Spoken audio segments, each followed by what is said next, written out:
You have legal questions. Aimee the attorney has the answers. Welcome to today's show. And here's Aimee. What is the difference between exempt and non-exempt employees?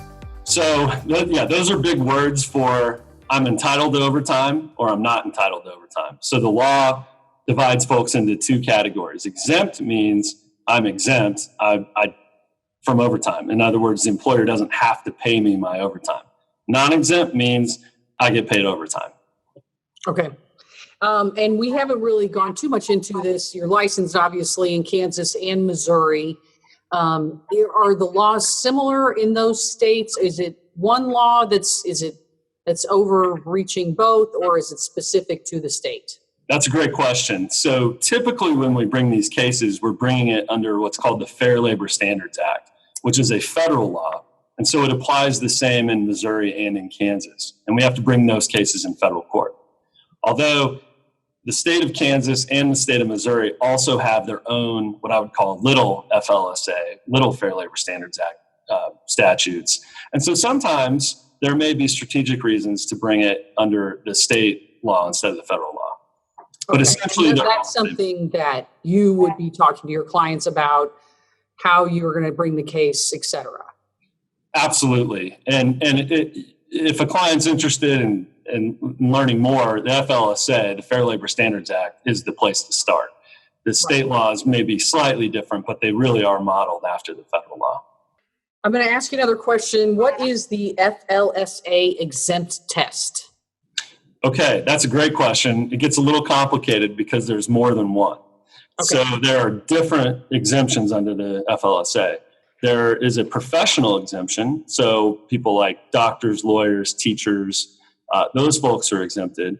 And that looks to the course of study that someone went through. And it has to be an advanced course of study. There's here's a good one, the outside sales exemption. So that means somebody who's a traditional salesperson outside of the office. It really originated with people knocking on doors like the Fuller Brush Man. But it could be anybody who's out doing deals or knocking on doors. So they're exempt from overtime. There's the executive exemptions. So there are several of those. There are different tests. One of the tests would be, do I manage 2 or more workers? That's one of them. Another one would be, am I doing the type of job that's managerial, even if I don't necessarily manage other workers? Am I doing something that's administrative in nature? So am I doing taxes? Am I, in charge of the IT? Am I sort of running some aspect of the business or providing specialized advice to the business? So those are some of the big ones. There are other random ones like agricultural exemptions. There are exemptions for certain types of firefighters and police officers. So when someone comes to me, that's one of the first things we have to do is figure out, do you fit in one of the categories of workers who really, truly is exempt, or do you not? And typically, if they're coming to see a lawyer, they're probably a little bit in a gray area. That's the most common, unless their employer is just willfully violating the law. A lot of times it might be that it's a new type of industry. And that's why I mentioned computers.